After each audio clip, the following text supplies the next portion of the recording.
nuclear war only ends in one way. It doesn't matter how it starts. It doesn't matter if NATO's involved, if NATO's not involved. It doesn't matter if China is involved or China's not. It begins and it ends only one way, in total nuclear annihilation. What could be done in the event of say, an incoming launch that would allow us to slow down and make a good decision and all of that? Absolutely nothing. We are one misunderstanding, one miscalculation away from nuclear annihilation. Welcome to the Brad Carr Podcast. My guest is Annie Jacobsen, investigative journalist, Pulitzer Prize finalist, and New York Times bestselling author of Nuclear War, a Scenario. Annie Jacobsen, I am starting a timer for 72 minutes, which I'm sure we'll get to. First, I'd like to know, you have written about nuclear weapons in all of your books. What surprised you when writing your newest book, Nuclear War, a Scenario? Well, Brad, first of all, thank you for having me on your podcast. And yes, I have covered nuclear weapons in all of my books. And, everything surprised me when I was reporting this book. And I mean that literally. And I've heard a lot of surprising things, as you can probably imagine, writing about the CIA and the Pentagon as I do. But nuclear war holds this unique place, I think, in all of our imaginations. And what I learned in my reporting of this nonfiction scenario, and we can get into what that actually means in a bit, everything I learned was stunning to me because it is so catastrophic and it is so practically possible. Yeah. And when you say possible, what's the smallest sort of trigger it would take to get us into a full-scale global nuclear war? Yeah. One of the most sort of hard-hitting quotes that I came upon in terms of answering that question comes from the UN Secretary General, Antonio Guterres. And he said recently that we are one misunderstanding, one miscalculation away from nuclear annihilation. That should just make everybody, sit up straight and want to know what on earth he means by that. And what does that mean? I think what it means is precisely what I tell you in Nuclear War Scenario. I mean, I take the reader from nuclear launch to nuclear winter in 72 minutes. The book is written in a ticking clock time manner because that is exactly how nuclear war unfolds. And before anyone, says, oh, that's Annie Jacobsen's imagination, let me quote the STRATCOM commander whom I interviewed for the book. And I'm talking about retired General Robert Keeler. When I spoke with Keeler about a possible full-scale nuclear exchange with Russia and the United States, I asked General Keeler what, the sort of pointed journalist question, what would happen? And he said, Annie, the world could end in the next couple of hours. Now, for those of you who don't know, the STRATCOM commander is the military commander who would receive the counterattack launch order from the President of the United States. There is no one in between them. And that is what General Keeler said about nuclear war. And there's this issue of speed. Just a couple of hours, I've set this timer for 72 minutes. Well, what could be done in the event of say, an incoming launch that would allow us to slow down and make a good decision and all of that? Absolutely nothing. And this is where, so you asked me, what shocked me when I was reporting this. And I said everything. And I mean that literally because, you have all these disparate facts about nuclear weapons that are perhaps out there in the public domain. But when you piece them all together in an order, as I do, then you really see how calamitous everything is and that nothing can be done once nuclear war begins. For example, an ICBM, an intercontinental ballistic missile, takes, approximately 30 minutes to get from one continent to the next. And it cannot be redirected or recalled. So just think about that. It cannot be redirected or recalled. Once it launches, it's coming to the target. And that is why nuclear war unfolds in seconds and minutes, not in days and hours and weeks. And there is no room to, as you say, perhaps make a calm decision about what to do next. Or even to delay. There's a phrase in your book, launch on warning, that seems to be our doctrine. What is that, and how does it relate to decision making? In a world of complex nomenclature and nuclear physics and everyone thinking, oh my goodness, I can't possibly understand nuclear weapons or nuclear war, to which I would say you are wrong. You can understand it. The question you asked is the perfect example. Launch on warning is exactly like it sounds. And I, as the author of Nuclear War Scenario, breaks it down for you if you have any questions. And then you go, of course, it's exactly like it sounds. It means that when an adversary or an enemy, a rogue nation, launches a nuclear weapon at the United States of America, we will launch on that warning. We will not wait to absorb that nuclear blow. I just told you it takes 30 minutes to get from one continent to the next. What I will now tell you is that the Defense Department has this extraordinary technology in space called the SBIRS satellite system. And what that system allows is for the Defense Department to see the nuclear launch in the first second, actually less than 1 second after launch. It sees the hot rocket exhaust coming out of the bottom of the ICBM as it launches. It sees that from space, and it transmits that data to the Defense Department in seconds. Then begins the launch on warning protocols, because we have been warned. Now, of course, there's a little bit of, technical posturing that will occur in the next few minutes, because it is also policy that the United States gets what's called secondary confirmation from a secondary system, a radar system, and that is on the ground. And so the ground systems will wait. It will take them about 8 or 9 more minutes after launch to confirm, yes, that ICBM is in fact coming to the United States. And once that second confirmation is there, the president is notified, and then the president has 6 minutes to decide not if to counterattack, but how to counterattack. The president has 6 minutes to decide. No one else. And now we get to another one of those really complicated, I'm being facetious, nuclear protocols called sole presidential authority, which is exactly like it sounds. The president has sole authority to launch nuclear weapons in a counterattack.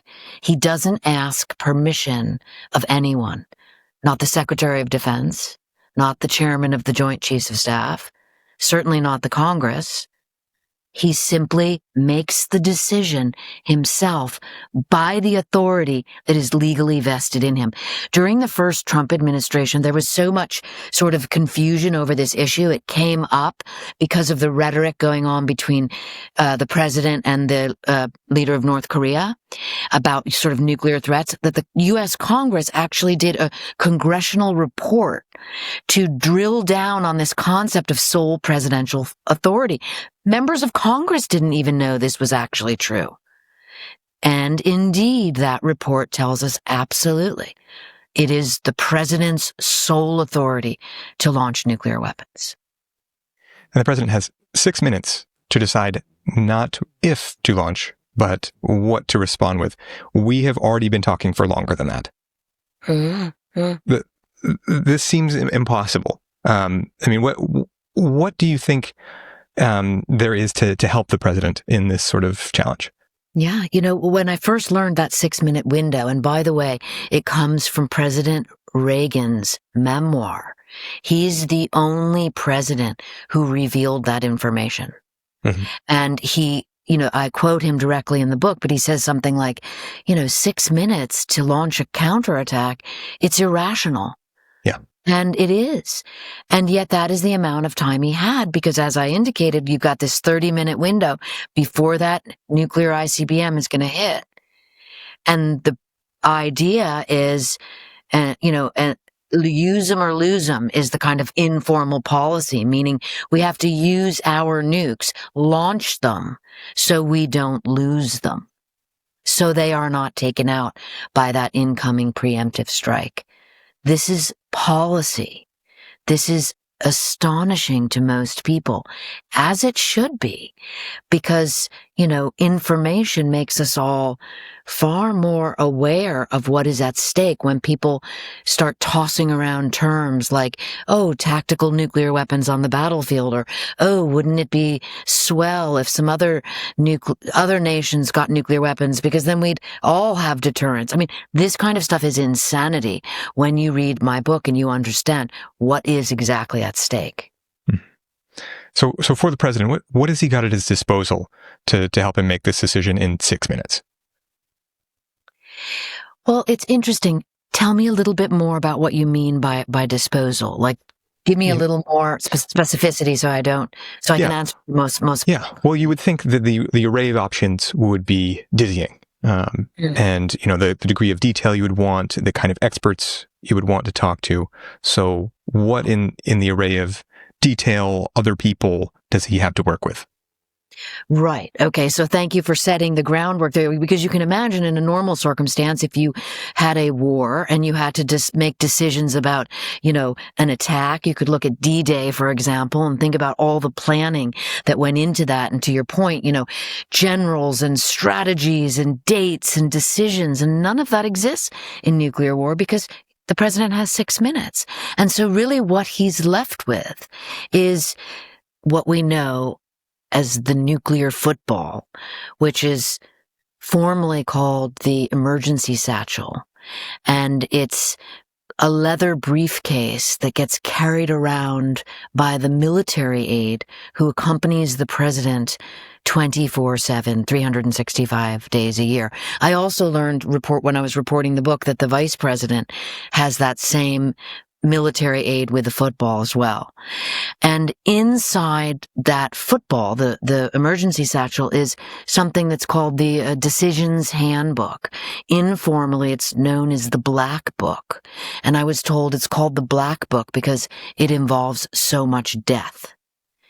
So to your point about, wouldn't there be a roundtable discussion? Maybe you'd even call your allied partners in Europe, because they're certainly going to get dragged into a nuclear war, to decide what the appropriate actions would be. None of that exists. Instead, there is a decisions handbook, there is the opening of it, and there is the president choosing in that extraordinary 6-minute window of time what nuclear weapons to use against which target, or targets, plural.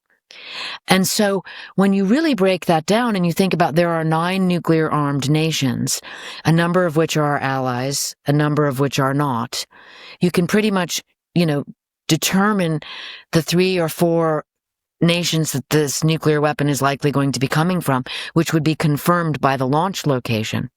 And now the president has a column. It's like, imagine flipping through that decisions handbook. Okay, not that guy, not that. Now this is it. And in my scenario, it's North Korea who launches. And we can explain, get into why that is.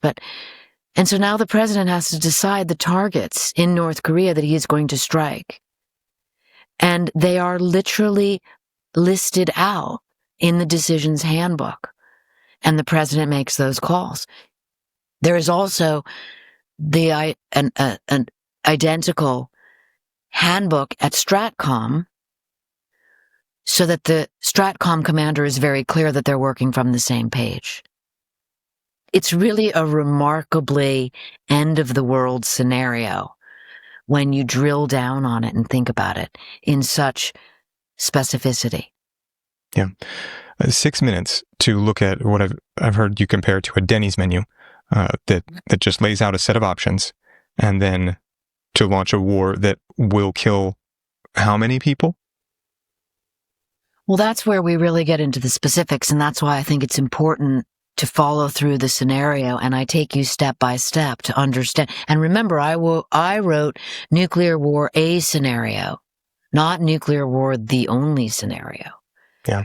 But there are very specific things that happen, in attack, counterattack. I mean, I'll give you an example of something I found fascinating, because for readers or listeners to know, in every, the book goes second by second, minute by minute. And in each of these little sections, I quote individuals who are very close to the president in the nuclear command and control chain of command in that moment. So whether you're at the White House or at Stratcom, I'm quoting people who have served in those roles. And and there's such a disconnect between what the public thinks, sometimes even what people, military generals say to individuals in the public, and what actually is going on. For example, it's often, when the deputy commander of Stratcom spoke to a CNN reporter about if North Korea were to launch a missile at us, he says, and I'm paraphrasing him, if they launch one, we launch one. If they launch two, we launch two. Well, I found in my reporting that's actually not what would happen.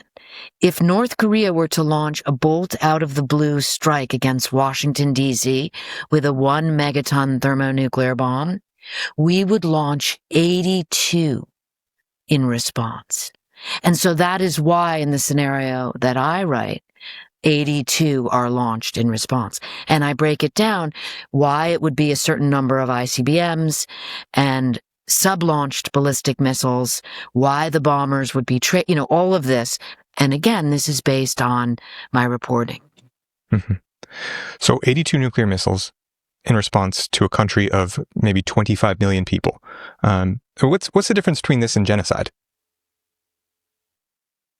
Well, let me think about that. I mean, I would, having written about World War II and having written about genocide and the Nazis, and I wrote a book called Operation Paperclip about the Nazi scientists who came to America after the war to build our weapons programs, several of whom we literally pulled off out of the jail cells at Nuremberg so that we could have them.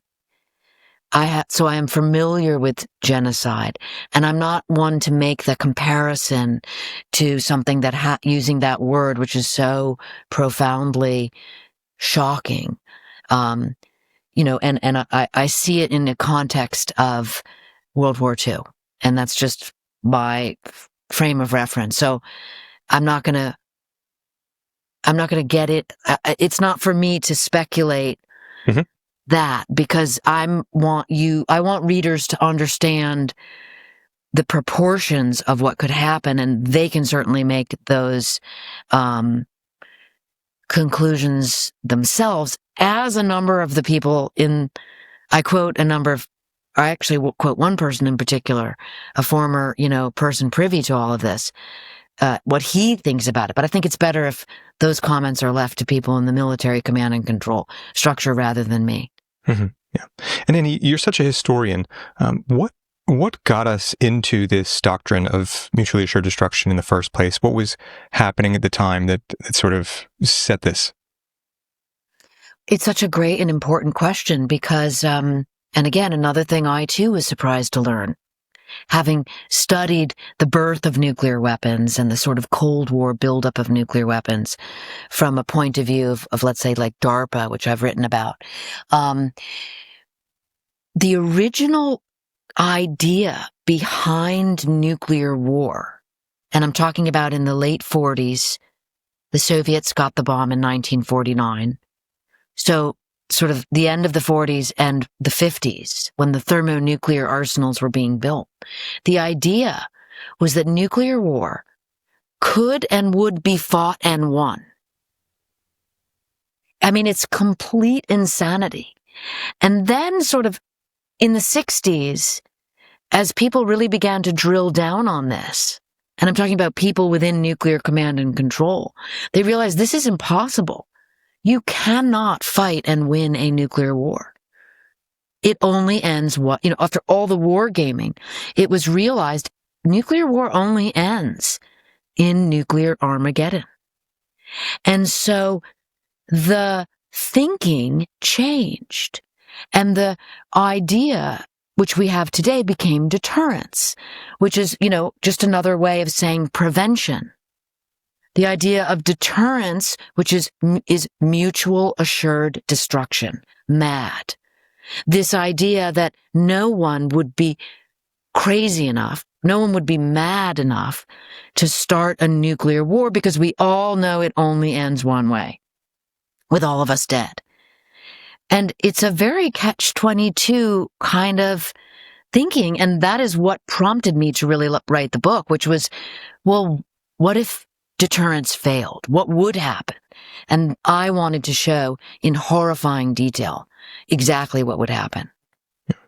And it sounds like wishful thinking, that we'd say, well, there's this weapon and there's this way of fighting war, and we know that no one can win, so we're going to believe that because of that, no one will try it. Was there something deeper? Absolutely. I mean, listen, I have just read so many books and analysis and done interviews with people, and I am with you if this sort of, it's like an enigma, because what really I think about the most is, what on earth were these generals thinking? Because I can understand the sort of pivot, to use a popular modern word, to like, okay, this is not going to work, so let's go with deterrence. I understand the holy crap, we made we really, expletive up here, and we gotta get ourselves out of this. And the best thing we can come up with is deterrence, while we try to figure out how not to sort of end the world in nuclear holocaust. But I can't make sense of how these generals, by the way, many of whom were World War II heroes. So it's not like they didn't understand what fighting war was, what millions of people dead was. It's not like they didn't know that. And yet they had this insane perspective that you could fight and win a nuclear war. And that's why we built a bunch of bunkers, and many of which have been dismantled now because it's a fallacy. So I'm with you of well, deterrence is preposterous because it can't last forever. And, we were really making great strides when Reagan and Gorbachev got together in the 80s and decided, we really have to reduce these arsenals or we're all going to wind up dead. And of course, now in 2025, we find ourselves in the middle of the insanity again, where treaties are dissolving and individual leaders of individual governments are actually considering, returning to nuclear testing, are considering returning to building new nuclear weapons. And Russia is. And China is. And so this is madness. Yeah. And you talk about those generals getting together, and there's a narrative very early in your book, and you say they're World War II heroes. One of them is the Commandant of the Marine Corps, Medal of Honor winner, and he's the one who dissents. His name is David M. Shoup. And then there's a little line in your book, just in passing, something like, and nobody seconded his dissent. And then there we are. I have lived with the United States Marines, and these guys never check in and say, hey, I think this is a bad idea. These are guys who repeat mantras like, blood makes the grass grow. And if the Commandant of the Marine Corps says, this is a bad idea, this is unacceptable, what's going on that lets that slide? It's a great mystery, and it's why I include that section in the book. Before I begin, nuclear launch to nuclear winter, there's a section called How We Got Here, which is essentially how did we get here? And I take you through that, and I use a scene, that precise scene you're talking about. Now, there's an analysis by John Rubel, who I also quote in the book, of why Shoup dissented, which I found very interesting. And it goes like this. So as hard as it is to believe, because now we know the president has sole presidential authority, just talked about this, only he can authorize nuclear war. Before this moment in time, which kind of began around 1960 with the football, I'll get into this a little bit very briefly in the book. Before that time, in the 50s, when Eisenhower was president, each military organization had its own nuclear weapons. Remember, nuclear war was going to be fought and won. So the Army had an arsenal. The Navy had an arsenal. The Air Force had an arsenal. And so Rubel's sort of commentary or analysis on this is that what came with that power was a kind of authority or a thinking, this is therefore good and necessary. Now, the Marine Corps was the only military organization that did not have its own nuclear arsenal.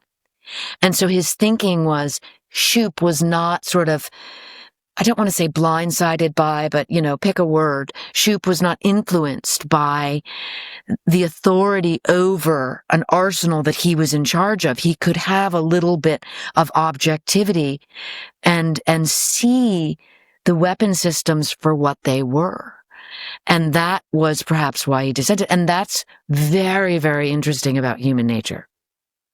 Wow. So it sounds like Rubel believes that because Shoup had the distance from not being in possession of this power, essentially, that he was the one who was able to see the horror of the scenario. I think they're talking through a war game that's going to kill 300 million innocent Chinese in a battle with Russia.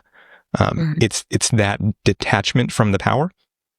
Absolutely. And interestingly, those figures don't include all the Americans who would clearly die because there would be a counterattack by whatever adversary, Russia in that situation. So yes, I think you are right that the idea that Rubel posited, which I agree with, is that the bit of distance gives objectivity, but once you're given the authority over, a weapon system, an arsenal of these weapons of such astonishing power, you somehow, perhaps, we can only infer, feel like, you're in charge and you must sally forth, or, some kind of idea that I can't fathom. And it is really interesting to think about that that's how we got where we are. Now, but what I also find even more interesting is when you back up and I take the reader quickly through the number count, right? So, when we dropped bombs on Hiroshima and Nagasaki, we had a third, in essence, and not much more nuclear material to make a fourth until the end of the month. I think it was the end of September, actually. So, and then nuclear weapons almost went obsolete. And then quickly there was like a movement to create more weapons. And then you see the military industrial complex, that sort of very real concept, which on one level is important. A defense industrial base makes the nation strong. One must have a good sense of defense or they're vulnerable to attack. I think we all kind of understand the world in which we live. But how did it become this mad rush to create thousands and thousands of nuclear weapons? That is what I have yet to have anyone explain to me coherently. Because it doesn't make any sense how by 1986 we wound up with 70,000 nuclear weapons. When I show readers in the opening pages of the book what one nuclear weapon would do to Washington, D.C., several million people dead, and the beginning of a nuclear war. Why do you need 70,000 of them? Why do you? I mean, what advantages does a nation get from having an arsenal of nuclear weapons? No one has been able to properly explain that. The kind of on counterpoint, if we go to the present tense, right? So China, has, at last count, they had 410 nuclear weapons. Now it's understood they have about 500. It is understood that they are building 1,000 more. And China's reasoning, now China's also very open and transparent about no nuclear first strike. We could talk about this. There's kind of complicated things there, but to my point, China's building 1,000 nuclear weapons, to your point, and their rationale for that is, well, we're way behind because Russia and America have reduced their arsenals from this insanity of a total of 70,000 to now having about 5,000 each. But China's position is we're still behind. And so each argument has its own sort of inside baseball layers of argument around it. But no one has yet to really been able to give me certainly a clear answer about who made this decision of having thousands upon thousands of nuclear weapons as they were being built in the 50s and the 60s. And the only answer really is, the idea that it was very lucrative. That there's big business in building nuclear weapons. Big business in it. And then the China argument. So when I was in the Navy, we didn't talk about nuclear war, but I actually did an interview with someone while I was in the Navy about this, and he used the phrase something like "mad requires parity." So for China, it sounds like parity is maybe the aim in getting up to, say, 1,500 nuclear weapons. Yeah, that would be that. I think that's a great. That phrase makes perfect sense to everyone in the Defense Department, that you want to be on par with your adversary. So what they have, we have to have, and that's how everyone behaves and thinks. So nuclear weapons, a tool in sort of projecting power, or is your country taken more seriously if you have nuclear weapons? Is there some sort of negotiation advantage there? What good comes from having nuclear weapons?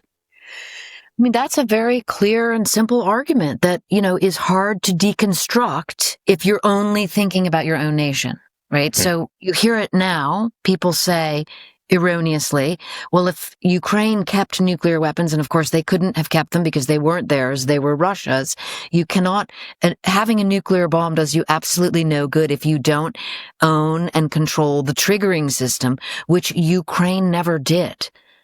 The command and control system was always in the Soviet Union. And so, they never really had their own nuclear weapons, period, full stop. But you hear people saying, if Ukraine had nuclear weapons, they wouldn't have been invaded by Russia. And, that is one line of thinking.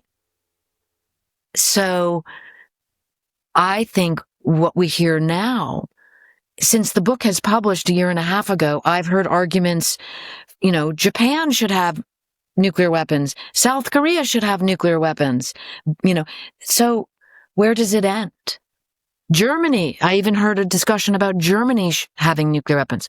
So again, from a strictly nationalist point of view, if you're that country, that's one line of thinking. But if you're the rest of us on the planet, and you read Nuclear War Scenario, or you interview any of the generals or scientists that I have, you understand why 9 nuclear-armed nations is so profoundly dangerous, so much more than the 2 that the system was originally set up for. The Mutual Assured Destruction System was just supposed to be America, the USA and the USSR. Now we have 9. You have Iran, wanting to get into the nuclear game with their sort of eschatological, end of the world thinking by many of the people who are in power there. This is profoundly dangerous. These are discussions. Yeah. And it sounds like there are 2 different methods of reasoning here. We have this logic and this doctrine. And then there's something not quite simulation, but wargaming, I think. And in modern science and things, we know that running simulations is extremely helpful and effective, especially where there's financial consequences. Businesses run simulations. If you look at Formula One racing, where there's, hundreds of millions of dollars on the line, they're running simulations about what tires to put on the cars. Economies, when they now are projecting for pandemics and things, they're running simulations to prepare to make decisions. They're not doing arithmetic or leaning on logic. I mean, what is silencing the wargaming? You talk about proud profit. Like, what is keeping that out of the conversation? You mean the conversation amongst us civilians? Amongst the decision makers and people who could be managing the stock of nuclear weapons in the world, or among civilians, whomever. Yeah. Well, I mean, that again, much to my surprise, when I learned all of this, I was shocked at how many, close presidential advisors, including 2 former secretaries of defense, all these people I interviewed for the book, whom I list at the front of the book, by the way, so that readers can understand the sourcing. I was surprised that many of them were, in agreement, like, Annie, this is madness. People must know how dangerous nuclear war is. So no one in my reporting said, like, oh, we got a handle on this, don't worry about it. Not a single person. It's profoundly perilous. We are truly at the razor's edge. I mean, the Defense Department's position is deterrence will hold. Deterrence will hold. It was pinned to their Twitter feed for a while. But I found a quote from the Lieutenant General Thomas Bossier, the second guy at Stratcom, saying, deterrence will hold, but if it doesn't, it all unravels. And that unraveling should terrify all of us. As far as the war games are concerned, what's very interesting is they're almost all classified. I found one in 80 years of wargaming, one that was declassified, and that was, you referred to it, Proud Prophet by President Reagan, declassified that in 1983. And I reprint a page of it in the book, and it's, as you know, it's just entirely redacted. There's like one word, a scenario. Okay? That's what you see. The rest of it is redacted, blacked out. And so readers would say, well, why am I reading this? And as I explained, the reason you're reading it is because the Proud Prophet war game was declassified. It allowed individuals who participated in that. It was a 2-week program. It allowed them to speak generally, in a general manner, about what they learned. They couldn't reveal specifics. That's still classified, but they could talk generally about it. And Professor Paul Bracken, who's at Yale University, was able to then speak about it. And he is the one who told us, that nuclear war only ends in one way. It doesn't matter how it starts. It doesn't matter if NATO's involved, NATO's not involved. It doesn't matter if China is involved or China's not. It begins and it ends only one way, in total nuclear annihilation. He said everyone left the war game depressed. So everyone at the Pentagon knows this. It's like the best kept worst secret. But again, the book has gotten a lot of readership. It's been published in 28 countries around the world. I was doing a talk just last month with 4-star General Nakasone, who is the head of NSA and Cyber Command. And again, people saying, the scenario I write is real. It could happen. It must never happen. And so it really is up to the people, as corny as it sounds. Any human-made problem has a human solution. Obama's FEMA director, Craig Fugate, said to me, Annie, a nuclear war is as dangerous to civilization as an incoming asteroid. There's nothing we can do about an incoming asteroid. We don't have to have a nuclear war. Annie, that rings so true. I had a gentleman on the show who wrote a book about the rise of mammals after the asteroid. His first chapter reads very much like your last chapter about the rise of a new species after humanity is wiped out. It was so parallel. And I think that's what we're talking about with a nuclear war. And just to be clear, you said that in those war games, it always spirals into a war that can't be won and it wipes out everybody.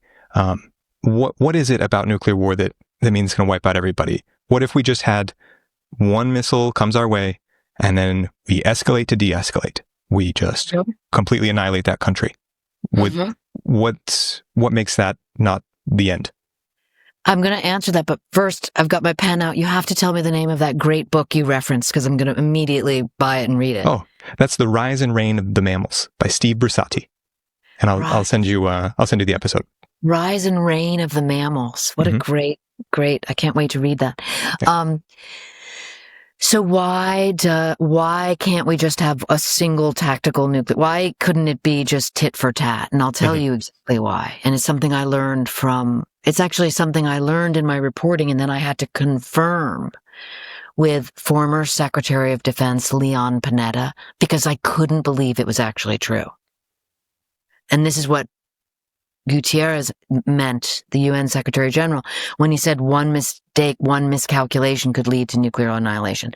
The miscalculations, the mistakes come from the technical components of this system of systems that on the one hand is so profoundly, reverentially powerful, like that there is a cyber system in space, a satellite system, 1/10 of the way to the moon, that can see the hot rocket exhaust on an ICBM launch in 1 second. That's just amazing technology.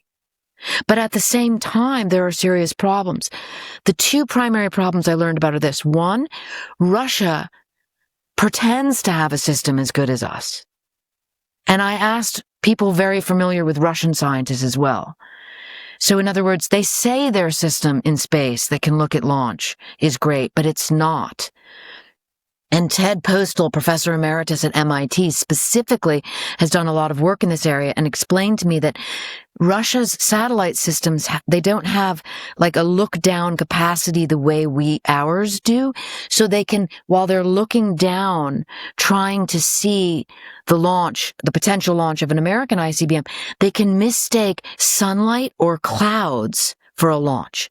Okay, so you have that component.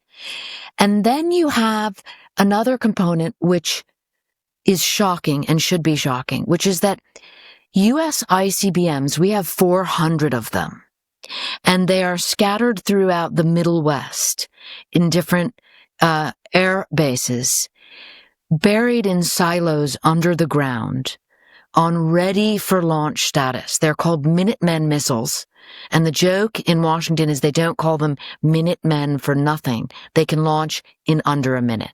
So imagine that. The president gives the launch. 60 seconds later, they're up out of the missile silo. They cannot be recalled or redirected. And in the scenario that I write, where having learned that one bolt out of the blue attack by Pyongyang against Washington gets, as a result, 82 nuclear warheads back at Pyongyang and the surrounding environment, 50 of which would be ICBMs, and the remainder of which would be sub-launched ballistic missiles. This is what I really drill down on what happened, because you never just use one component of the triad in case it doesn't work. The 50 ICBMs that launch from the Middle West do not have enough range. They go over the pole, the North Pole. They don't have enough range to get to North Korea without flying over Russia. This is the fact I confirmed with SecDef Panetta. So imagine in a time of crisis, the Russian president being told there are 50 ICBMs coming at Russia, because that is exactly what it would look like. even imagine that the president of the United States in this incredible time frame could get the Russian president on the phone. The former president did not speak to the Russian president the entire Ukraine war until he left office, just as an FYI. So imagine if you could get the Russian president on the phone and you say to him, oh, you have to trust us. These nuclear weapons are not coming for you. They're going to go over you. That's apocryphal. And so in the scenario I write, the Russian president doesn't believe that. He can't even get the U.S. president on the phone, and launches a counterattack at the United States. Yeah. And what we also learn is that were Russia to launch, it doesn't launch 1 or 2 or 10 weapons. It launches 1,000 or more. That's the mother lode. And that is why when General Keeler said a nuclear exchange between the United States and Russia, the world could end in the next couple of hours. America will then launch on Russia. If Russia launches on us, we launch on them before their missiles hit us. And now you have Europe involved, and now you have thousands of nuclear weapons striking the Earth, and then you have nuclear winter. So Russia's system for detecting these things is faulty. If we were to fire on North Korea, we will have to fire over Russia. We have a launch on warning doctrine. What does Russia's launch doctrine look like compared to our launch on warning doctrine? Mm-hmm. So for that, I spoke with Pavel Podvig, who is educated in Moscow, is sort of the UN weapons expert on Russian weapons and on Russian doctrine. He spent many years interviewing old Soviet command and control. And he's the best sort of access we have, I think, to what Russian doctrine is really like today. It's all very mysterious, but he, the best guess that we have, I report in the book and use his sort of guidelines about what Russia would do as the sort of guardrails of what happens in the scenario I report. And they're almost identical to the United States. Yeah. They mimic them for a reason. Yeah. And we know with ours that it doesn't require that we even prove that the missile is nuclear, armed with a nuclear weapon. It's coming. We don't need to see it detonate. We launch on warning, so we can assume a similar hair trigger for Russia. Absolutely. And again, you picked up on another detail. When I was reporting, I asked 1 or 2 or 5 of the generals, but wait a minute, how do we know what is in the nose cone of the ICBM? And the answer is we can't. But the idea is no one would be foolish enough to launch an ICBM unless it had a nuclear weapon or a biological weapon in the nose cone. Now, since the publication of the book, Russia launched an intermediate range ballistic missile, which is very close in size to an ICBM, the Intercontinental, just has a shorter, target range. It launched one of these missiles into Ukraine in November of last year, a little over a year ago. And what was fascinating to me, it was almost unreported. And it was reported in the news among very serious national security people. It was not widely picked up. This was so profoundly dangerous. It was the first time in warfare that a ballistic missile like this was used for precisely the reason you're talking about.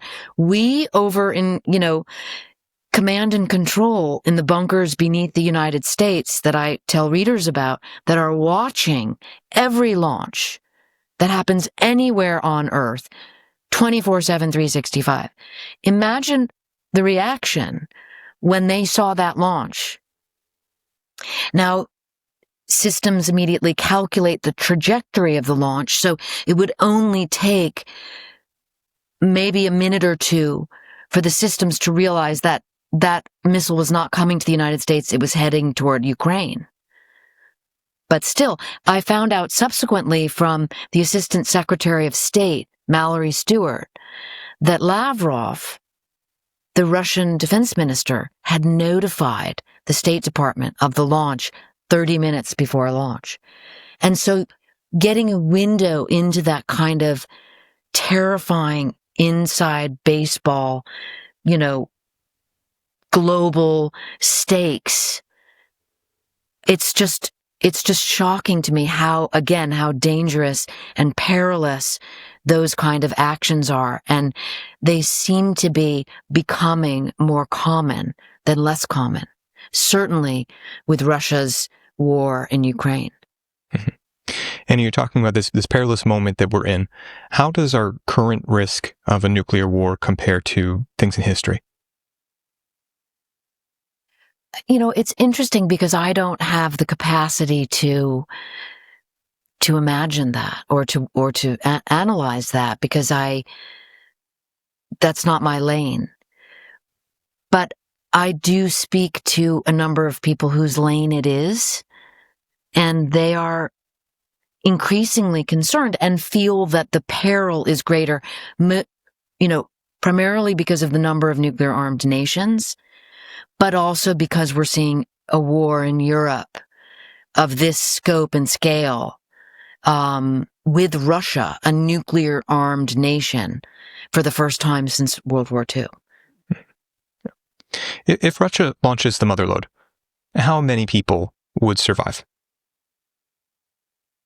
One of the things to keep in mind about what happens in a nuclear war, people are very focused on radiation.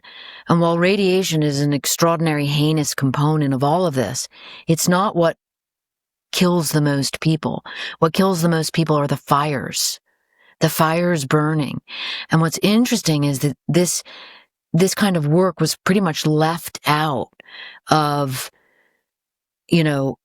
reportage, Cold War reportage. And Lynn Eden wrote this amazing book. She's a Stanford professor emeritus, about, really drilling down from nuclear scientists on the fires.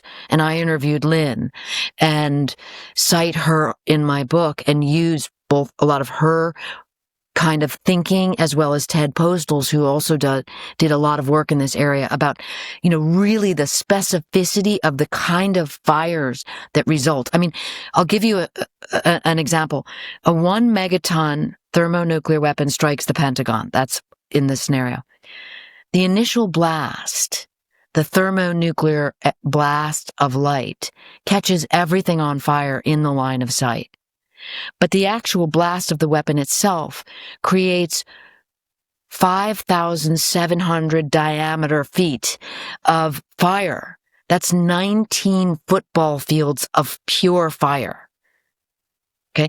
Then there's a 3-mile radius outside of that from the steeply fronted blast wave that everything is knocked down. So 30-story buildings all go to zero. So you can imagine the scope. This is where you have 1 to 2 million people dead. And the flash of light burns the skin off people's bodies for up to 6-9 miles out. But everything is on fire. And there is no one to put out the fires. And as I show rather dramatically, policy in the United States is first responders can't even go in for several days until the radiation dies out. So you are on your own in a hellish firestorm with winds of several hundred miles an hour. A hurricane is 90 miles an hour, okay? And so imagine those winds whipping up more fires. And that's one nuclear weapon. Now imagine 1,000 of those. So every nuclear weapon, this is according to Defense Department statistics, because they're all studied and written about by the Defense Department, by nuclear weapon scientists over 80 years. I source everything in the book. But so that one strike I told you about now has ultimately, within, let's say, 24 hours, a fire burning of several hundred square miles. And now multiply that by 1,000. just in the United States, and then have the same thing in Russia. And then, of course, have the same thing all across Europe, because Russia's going to strike Europe because of the, animosity there. And so it's the fires burning that kills so many people. The facts, the statistics that are understood from a full-scale nuclear exchange or a large-scale nuclear exchange between Russia and the United States is several 100 million to 1 billion people will be killed within that 72-minute time frame. But the 5 billion dead comes from the nuclear winter, after the soot is lofted into the atmosphere from the fires burning. Entire cities burn down. The soot lofts, it blocks out the sun's warming rays. And without the sun's warming rays, the temperature of the entire Earth drops 10, 20, in some places 30 or 40 degrees. Large bodies of water freeze over, and agriculture fails. And when agriculture fails, people starve to death. And that is why you have 5 billion dead. And that is why, as Nikita Khrushchev said, the survivors will envy the dead. So 1 billion dead in 72 minutes, 5 billion dead from the starvation. We've been saying something like, no one would be crazy enough to do this. No madman. We even, mad, mutually assured destruction as mad. You talk about the idea of a mad king. And people who listen to this show regularly are very familiar with the nihilistic and psychopathic humans who are out there, serial killers, mass shooters. We know that these people exist. So what's the Mad King? The Mad King. The Mad King scenario was presented to me by a source I used for the book at great length, the indomitable Richard Garwin. And for listeners who aren't familiar with Garwin, as a young 23-and-a-half-year-old person, in the early days of the development of the thermonuclear bomb, was the whiz kid who figured out how to make the thermonuclear bomb explode. Edward Teller is often credited as being the father of the bomb. It's also called the hydrogen bomb. Of course, Oppenheimer developed the atomic bomb, which is just an entirely different scale. It's tiny compared to the thermonuclear weapons of today. But the Teller couldn't make it explode. Garwin figured out how to make it explode. And so he he died recently, but he had been advising presidents on nuclear weapons since Eisenhower. And during COVID, Garwin was in his 90s and had a bit of extra time on his hands. And he and I did a bunch of Zoom sessions where he would painstakingly explain these incredibly highfalutin concepts to me so that I could explain them to readers. And on occasion, I would get him into a more casual, more narrative discussion because Garwin really just liked to talk science. And in one of those discussions, I asked him, what scared him most, what he was most worried about. And he kind of broke the science wall and said, the Mad King.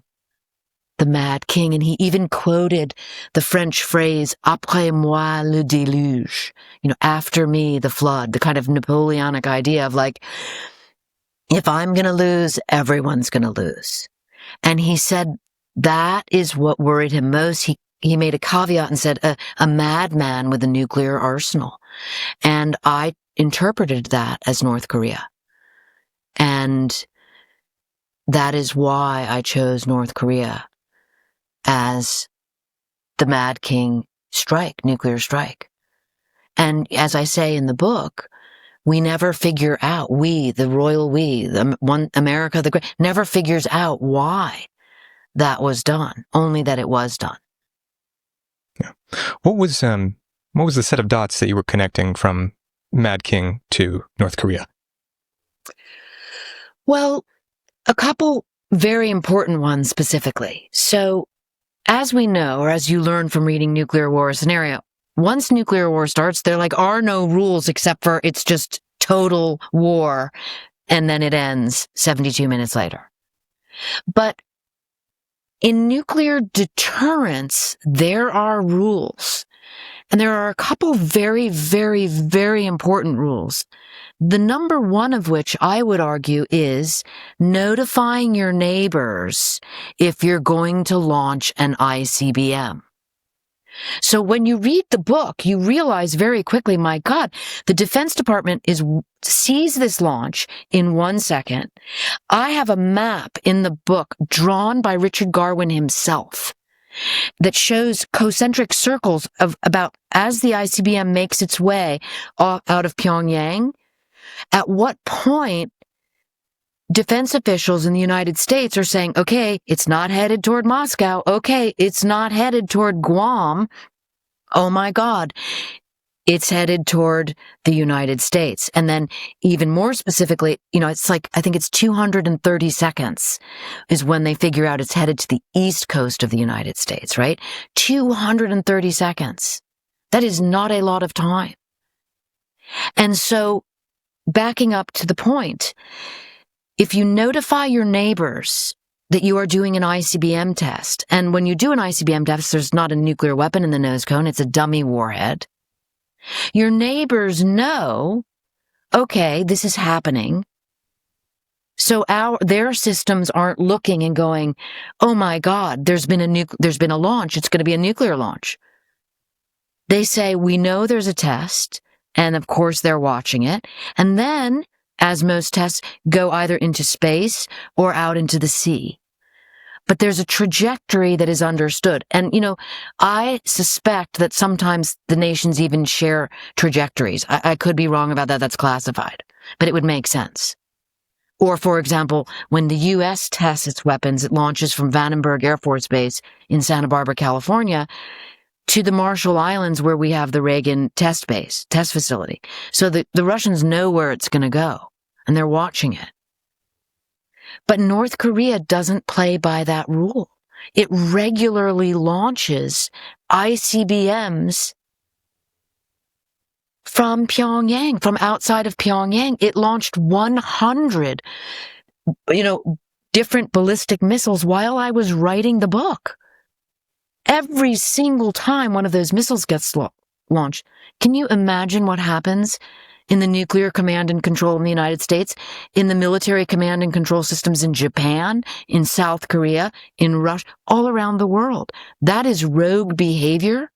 That is a rogue nation, and that is why I chose, on Richard Garwin's suggestion, to present to readers the idea that North Korea could launch a nuclear weapon at Washington, D.C. in a Mad King strike. Mm-hmm. So if the best experts you've talked to say that we are just a misunderstanding away, and North Korea is already doing things that invite a misunderstanding, they're just launching intercontinental ballistic missiles without letting anybody know, which is the universally understood rule of deterrence. We all talk before we launch one of these for a test so that everybody doesn't accidentally start a nuclear war. That already implies that the king is mad? Mm-hmm. I mean, it certainly implies that he's rogue. Mm-hmm. It certainly implies provocation. Mm-hmm. And whatever it implies doesn't really matter. It's the reality of it. Yeah. It's the reality of what happens. I mean, again, I learned Lavrov notified the State Department when he launched the Oreshnik, it's called, into Ukraine in November of 2024.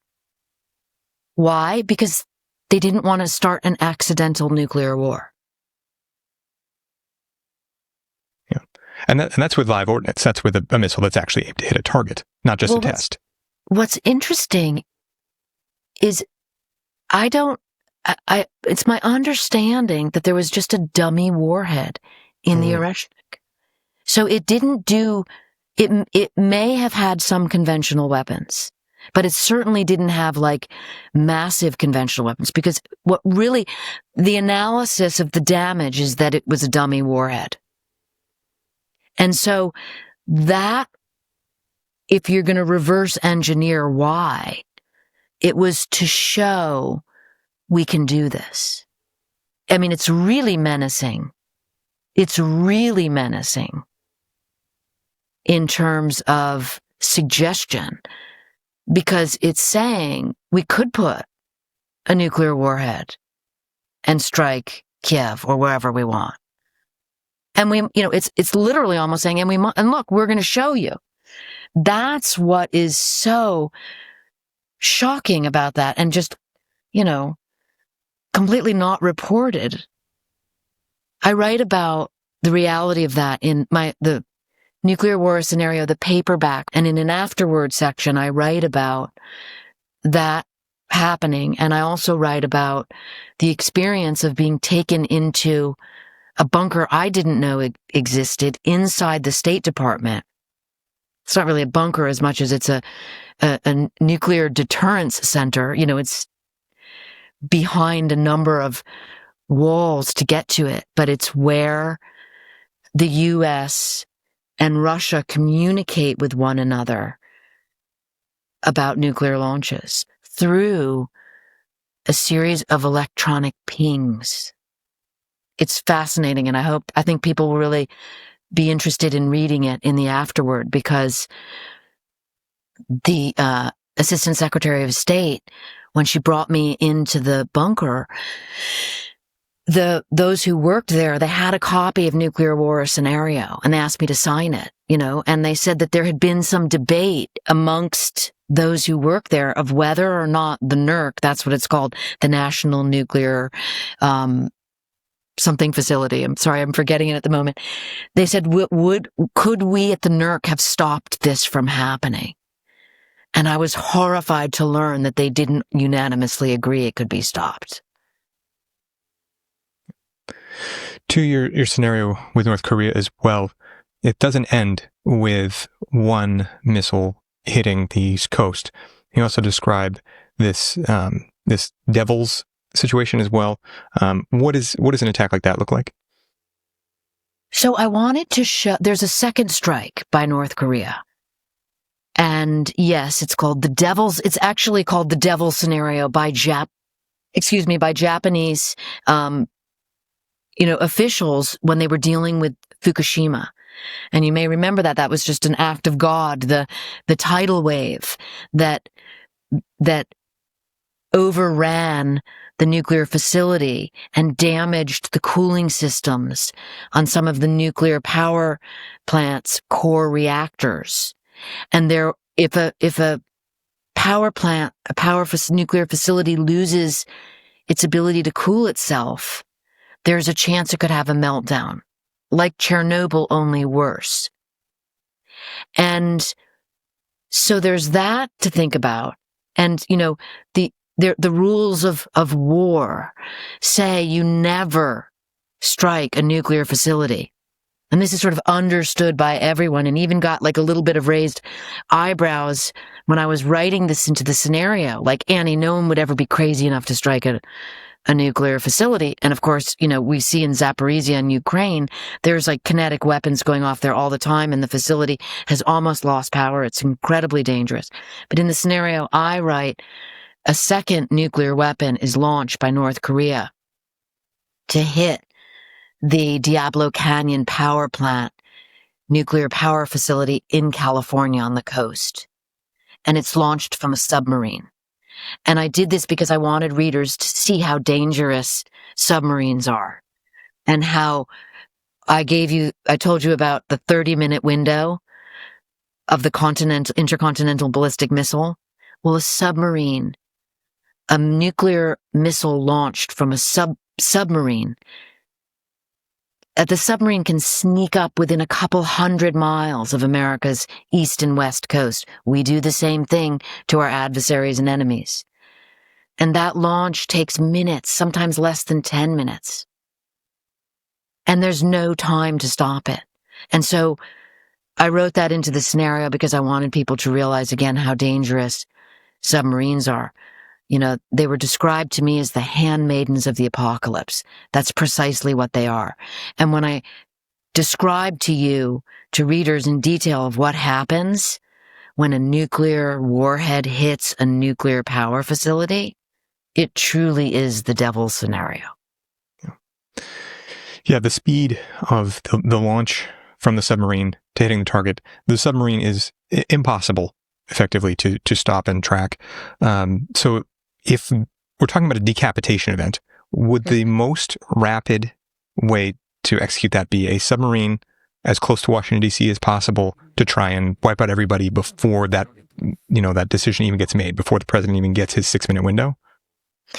I mean, I think it really would be. It's just so calamitous, and I wanted readers to understand about technology involved of tracking, and an ICBM 100% can be seen by the Defense Department. Anyone who tells you that it can't hasn't done their homework.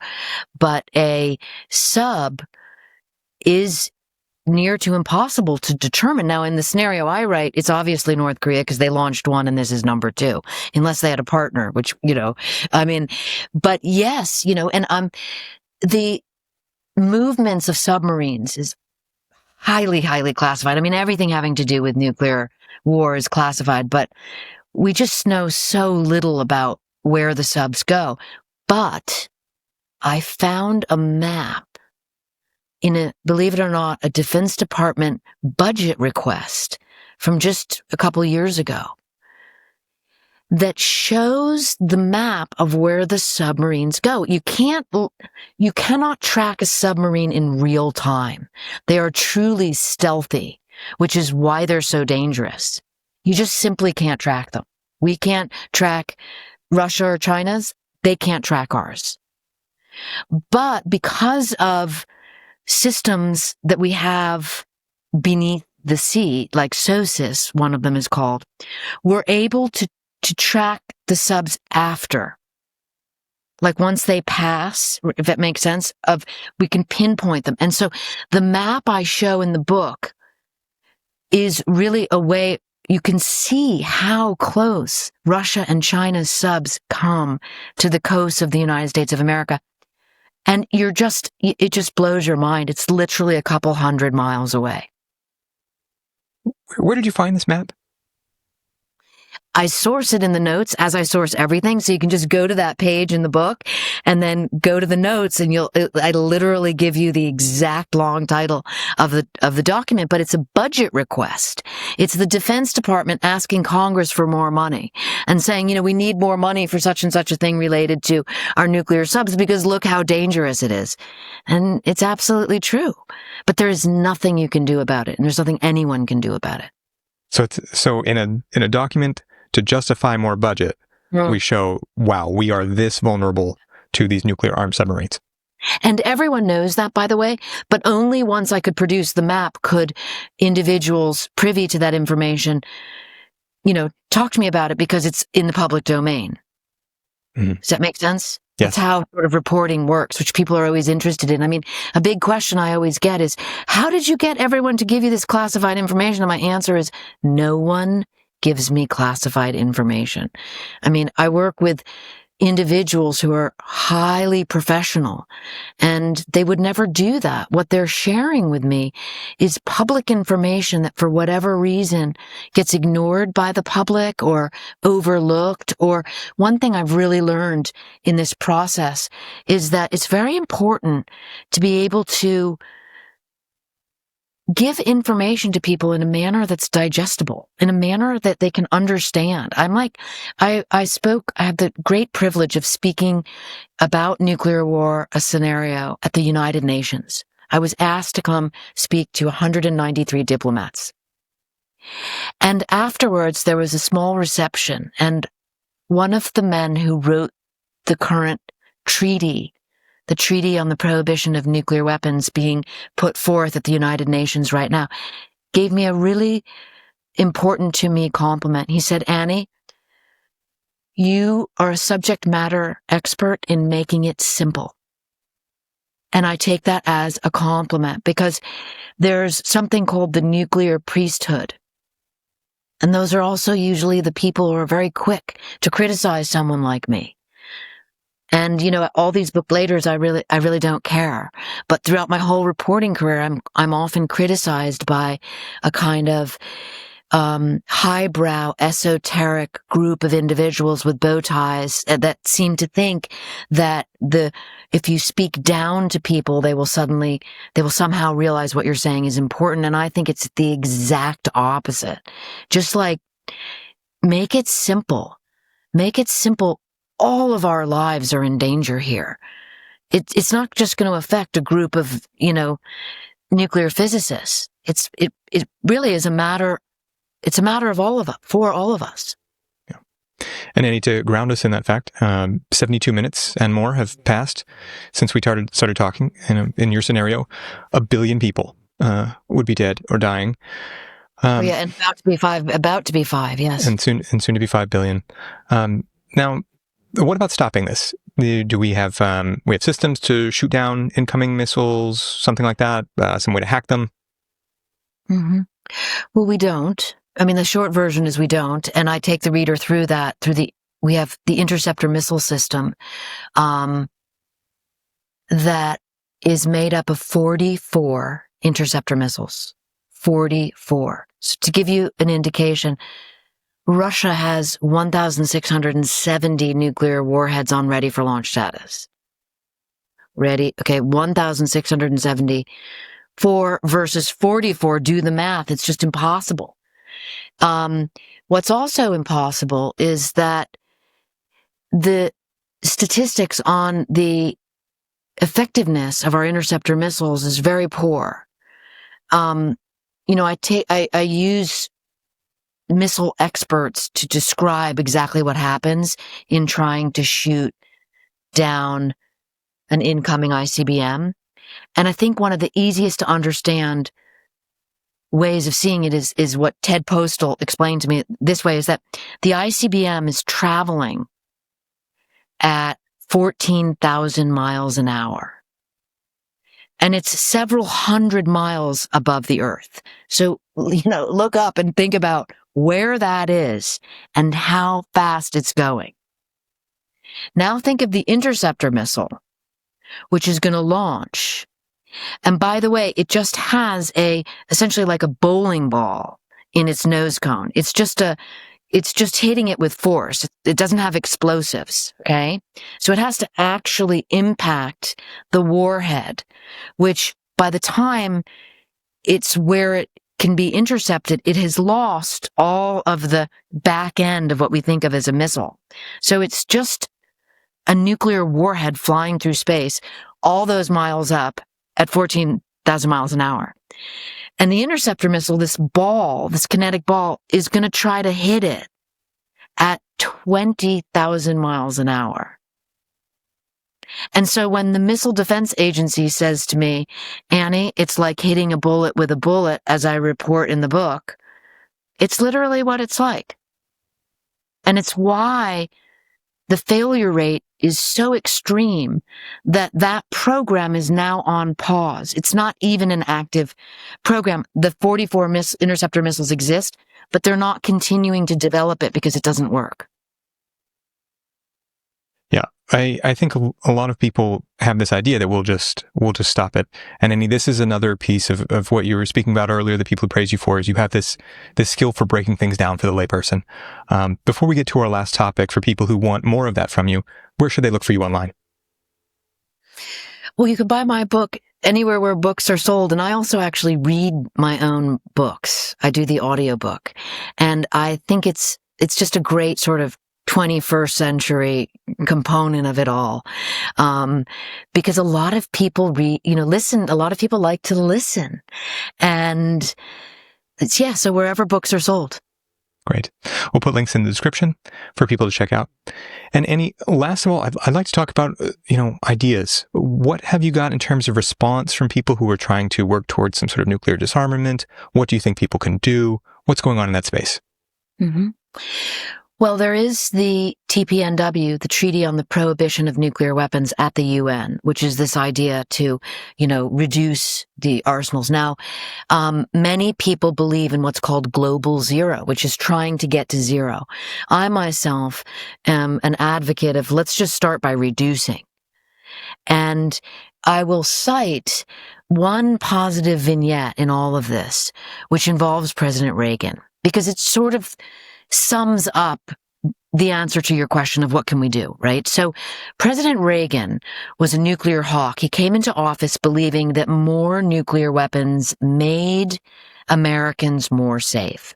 And one night in 1983, he watched an ABC TV movie called The Day After that imagined a full-scale nuclear exchange between the United States and the Soviet Union.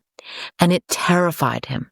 He actually wrote in his White House journal that he became greatly depressed. And as a result, he reached out to Gorbachev.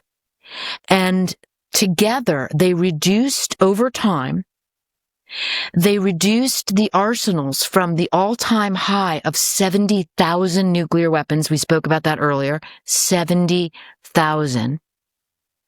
Today, there are approximately 12,300 nuclear weapons on the planet.